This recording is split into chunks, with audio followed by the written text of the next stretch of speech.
आप सभी को सादर सादर सेवा जोहार। मैं अधर्मी अनार्य डॉक्टर जे लिंगो और आप देख रहे हैं लिंगो टीवी। प्रिय दर्शकों, आज हम जानेंगे कि हमारे गुणवाना व्यवस्था के बारे में। वैसे गुणवाना व्यवस्था में कई हमारे ऐसे हैं कि हमें क्यों पूछ लेते हैं कि बड़ा देव बूढ़ा देव क्या है, तो ऐसा क्या है कि तो बड़ा देव वाले ये नहीं मानते, बूढ़ा देव वाले ये नहीं मानते, कई ऐसे बातें होती हैं। तो मुझसे पूछा गया, आईसी में बैठा था तो बोले कि लिंगो जी आप बड़ा देव वाले हो कि बूढ़ा देव वाले हो, ऐसे पूछे। तो मैं कहा ये बड़ा देव बूढ़ा देव वाले बात ही नहीं आता, क्योंकि इसमें बड़ा देव वाले हो तो बूढ़ा देव वाले हो कहने से क्या मतलब है। कई ऐसे अभी हमारे समाज में भ्रांतियाँ हो गई हैं कि कई हमारे समाज में ऐसी एक प्रकार से विडंबना हो गई है, समस्याएं उत्पन्न हो रही हैं कि ये बड़ा देव वाले ये करते हैं तो बूढ़ा देव वाले वो करते हैं। यानी समाज को विखंडन करने की, समाज को तोड़ने की कई ऐसी विधियाँ हो गई हैं। तो मुझे भी ऐसे पूछा गया कि लिंगो जी आप बड़ा देव वाले हो, बूढ़ा देव वाले हो, ऐसे कह के। तो मैं कहा कि हम तो पूरे 56 कोरी देवी देवता वाले मानने वाले हैं। अब हम आपको बताएं कि हम बूढ़ा देव वाले हैं, बड़ा देव वाले हैं, ठाकुर देव वाले हैं, नारायण देव वाले हैं, दूल्हा देव वाले हैं। हमारे तो पूरे 56 कोरी देवी देवता है भाई, हम सबको मानते हैं। तो मसला बड़ा देव और बूढ़ा देव का नहीं है, बड़ा देव और छोटा देव का नहीं है। मसला जो है एक विधि का, एक व्यवस्था का है, और जिस व्यवस्था को हमारे लोगों को जाननी होगी। आज जो हमारी समाज में कई प्रकार से विखंडन हो रही है, समाज में हमारी कई प्रकार से टुकड़ाएं हो रही है, क्यों हो रहा है? यह जो है सिर्फ एक बड़ा देव बूढ़ा देव के नाम से नहीं हो रहा, यह एक परंपरा के नाम से हो रही है, ये एक चाल चलन की वजह से हो रहा है। ये बड़ा देव वाले ये माने थोड़ा से हटके कोई ऐसे विधि करने लगे, सामाजिक व्यवस्था करने लगे, यानी समझ जाते हैं कि ये दूसरे में चला गया, और दूसरे में चला गया है, दूसरे धर्म को मान लिया है, दूसरी व्यवस्था को मान रहा है, इसलिए हमसे अलग है। ये ऐसे मानसिकता बन चुकी है हमारे लोगों की। इसलिए कई ऐसे व्यवस्था जिसको हमको समझनी होगी, जाननी होगी। पहला व्यवस्था हमारी पुरातन व्यवस्था थे जिससे हम चलती आ रहे थे, हमारे समाज चलते आ रहे थे। अब इस व्यवस्था को हम जाने।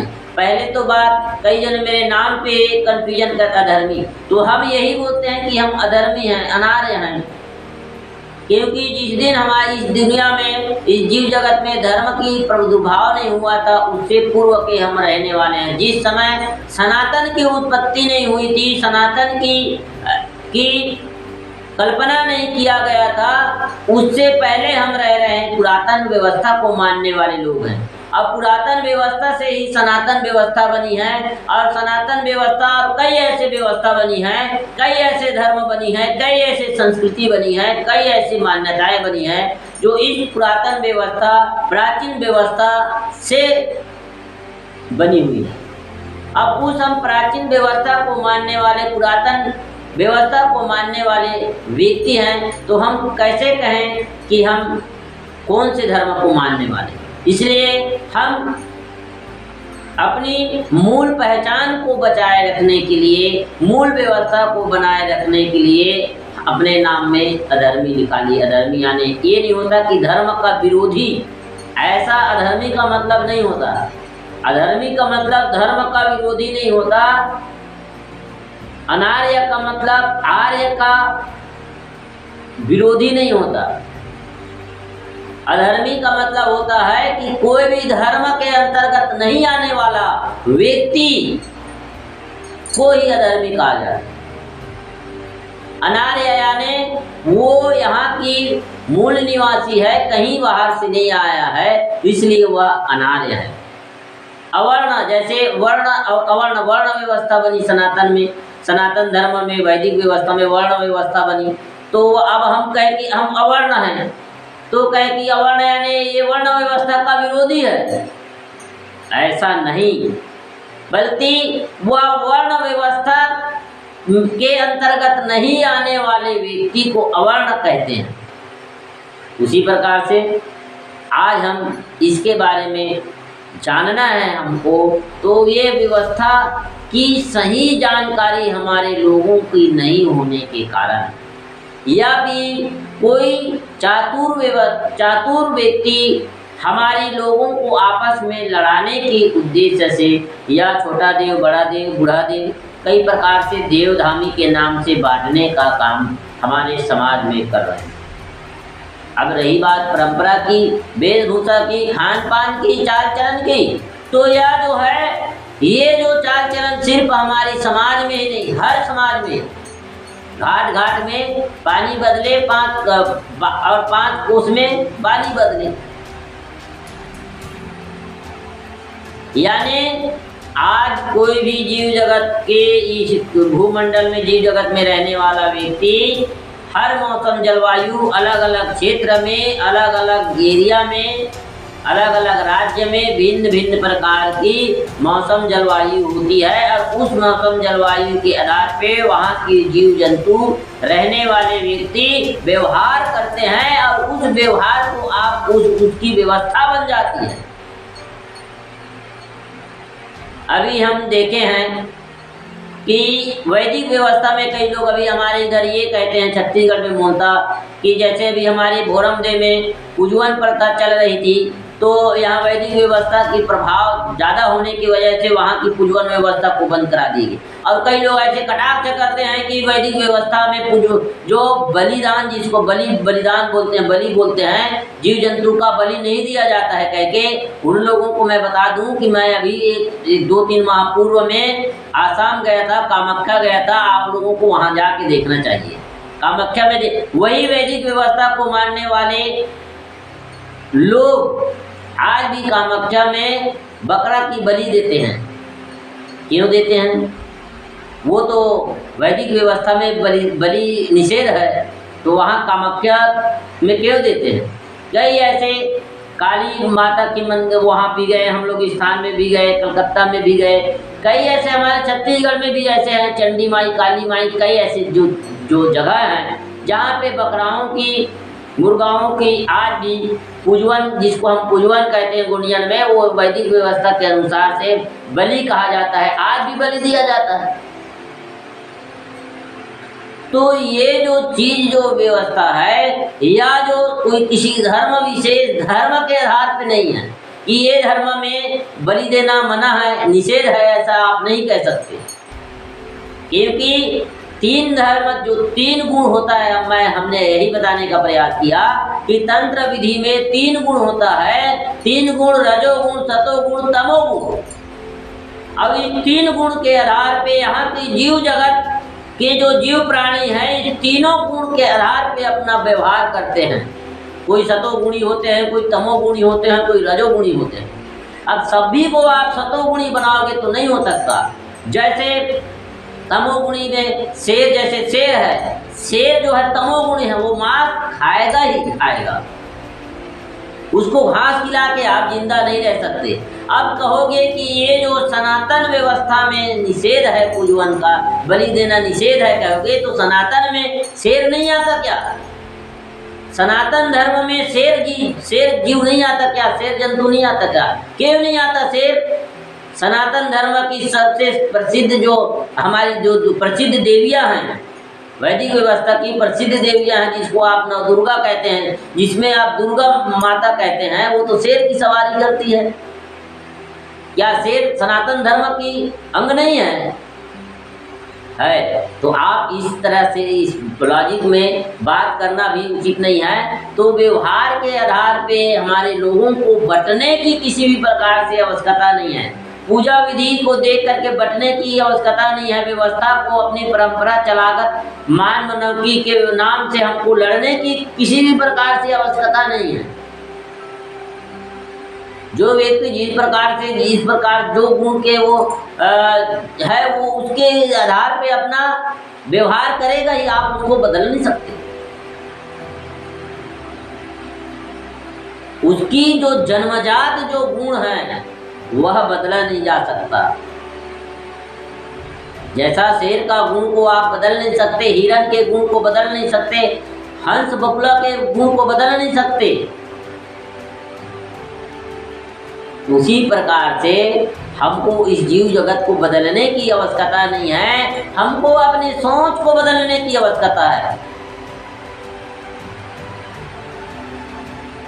और इसी तीनों गुण को साध्य करने के लिए हमारी जो परम आराध्य हुए, जिसको शंभु माधवा हम कहते हैं, जिसको वैदिक व्यवस्था में शंभु या फिर अवैदिक व्यवस्था में शिव, महादेव, भोलेनाथ, कई ऐसे नामों से उनको जानते हैं, उसी को हम हमारी जो 5 खंड धरती के मालिक जो हुए, जिसको आदि देव महादेव, जिसको हम शंभु माधवा कहते हैं, शंभु शेख कहते हैं, वह शंभु शेख ने पहला इन तीनों गुणों के बारे में, तीनों गुणों के 3 मार्ग बनाए, जिसको त्रिशूल मार्ग कहते हैं। और इसी 3 मार्ग को प्रतिपादित करने के लिए उन्होंने त्रिशूल मार्ग बनाया और त्रिशूल मार्ग के अनुसार से हमको चलने की एक व्यवस्था दी, हमारी व्यवहार करने की सामाजिक व्यवस्था, कुटुंब की व्यवस्था दी। उस कुटुंब की व्यवस्था से हम संचालित होते हैं, चलते हैं। इसमें आपस में लड़ने के, मतभेद करने की कोई ज़रूरत नहीं है। बड़ा देव ना बड़ा देव वाले कोई है, ना ही कोई बूढ़ा देव वाले कोई है। हमारे समाज को पूरे 56 कोरी देवी देवता मानने वाले, 52गढ़ की देवी देवता मानने वाले हैं। अब किस देवता के नाम से, किस आज बड़ा देव के नाम से किसी को बोल रहे कि ये बड़ा देव वाले हैं, किसी को बोलोगे बूढ़ा देव वाले, किसी को बोलोगे ठाकुर देव वाले, किसी को बोलोगे दूल्हा देव वाले, किसी को बोलोगे नारायण देव वाले। कितने देव के नाम से बांटोगे? हमारा तो 56 कोरी देवता है। बांटो, कितना बांटते हो देखते हैं हम भी। आज हम लोगों को समझने की आवश्यकता है, जानने की आवश्यकता है। विधियाँ जो होती हैं, चाहे वो कोई भी विधि हो, परंपरा जो होती है, चाहे वो कोई भी परंपरा हो, परंपरा किसी न किसी प्रकृति से जुड़ी हुई होती है, चाहे वैदिक हो, चाहे वो जो आर्य हो, चाहे वो अनार्य हो, चाहे वो दैत्य हो, चाहे वो दानव की परंपरा हो। वो अपनी जो गुण के आधार पे बनी हुई परंपरा है, किसी परंपरा को आप नकार नहीं सकते। हाँ, अब इसमें कोई कहता है कि ये गलत है या सही है, ये भी कहना भी मेरे अनुसार से उचित नहीं है। कोई विधि ऐसी, कोई परंपरा ऐसी गलत नहीं है। कोई कहेगा तमोगुण वाला गलत है, कोई कहेगा रजोगुण वाला गलत है, कोई कहेगा सतोगुण वाला गलत है। कोई गलत नहीं है, सबका इस जीव जगत में रहना अनिवार्य है। बिना एक दूसरे की जीवन जीना संभव नहीं है। जीव जगत का या प्रकृति का संचालन संभव नहीं है। इसलिए हम सबको अपनी मैत्री भाव से रहनी होगी, एकता से रहनी होगी, एक दूसरे को समझ करके रहनी होगी। समाज की विखंडन जहाँ भी आती हैं, उस विखंडन को आप गहन अध्ययन करके उससे आप उनको आप संचालन करने का, उनको आपको नियंत्रण करने का एक प्रयास करनी चाहिए। अहिंसा, जिस प्रकार से शंभु ने त्रिगुण मार्ग दिए, उसी प्रकार से हमारे रूपोलंग पाहनीपारी कुपालिंगो जो मुठवा हुए, उन्होंने हमको मुंजोग दर्शन दिया। मुंजोग यानी अहिंसा दर्शन।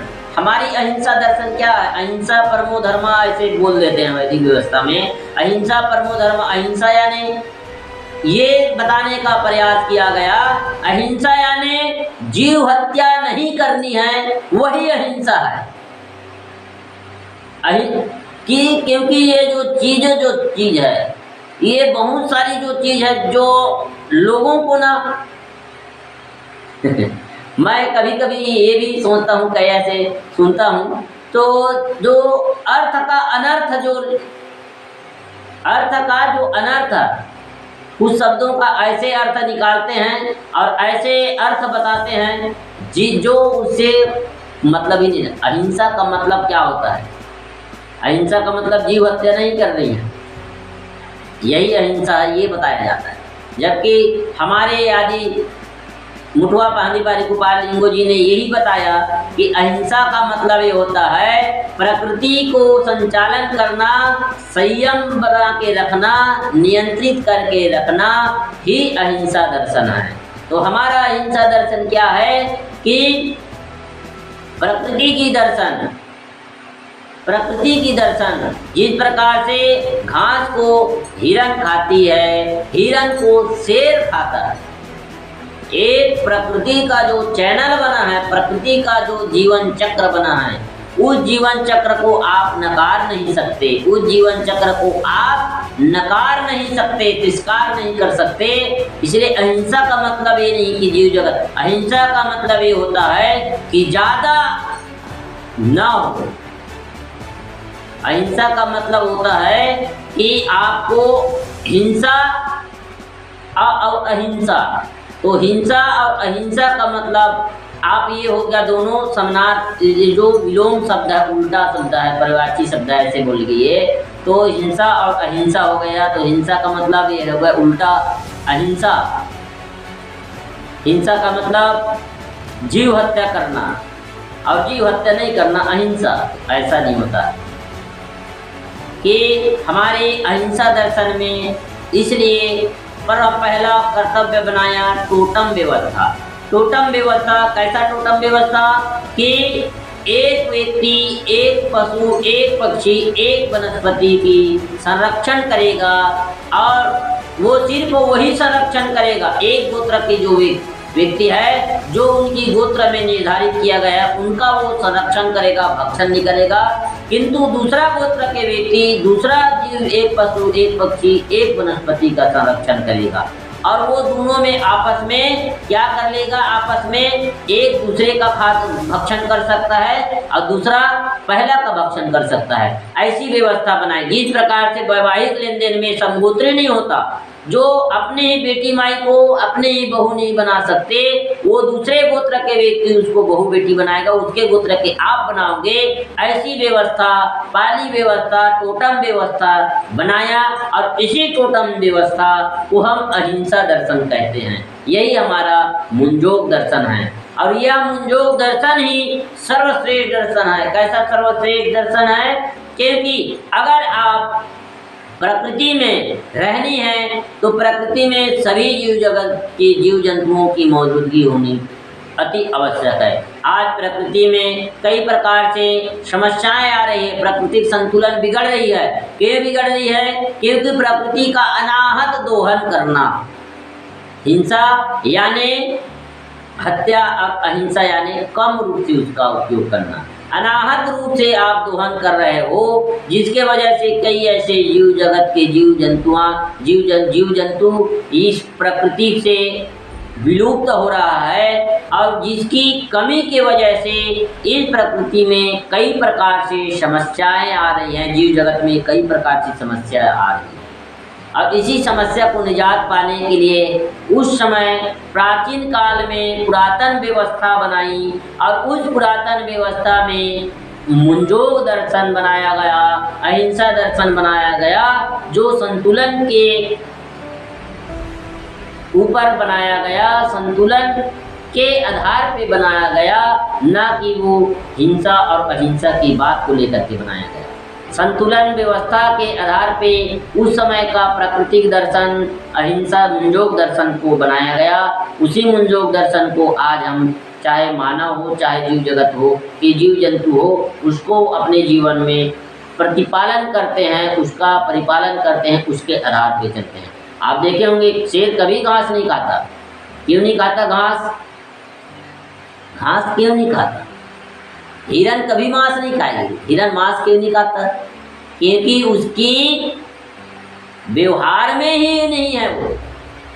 और उसी प्रकार से हमारे महान रूपोलम पाहनी पारी गोपाल लिंगो जी हुए, जिन्होंने आदमी की गुण को देख करके, उनकी गुण व्यवहार स्वभाव को देख करके उन्होंने एक गोत्र बनाई, और उस गुण स्वभाव के आधार पे उनका गोत्र नाम दिया, और उस गोत्र की व्यवहार गुण स्वभाव के आधार पे उन्होंने एक टोटम व्यवस्था बनाई, और उसी टोटम व्यवस्था को मुंजोग दर्शन कहा जाता है।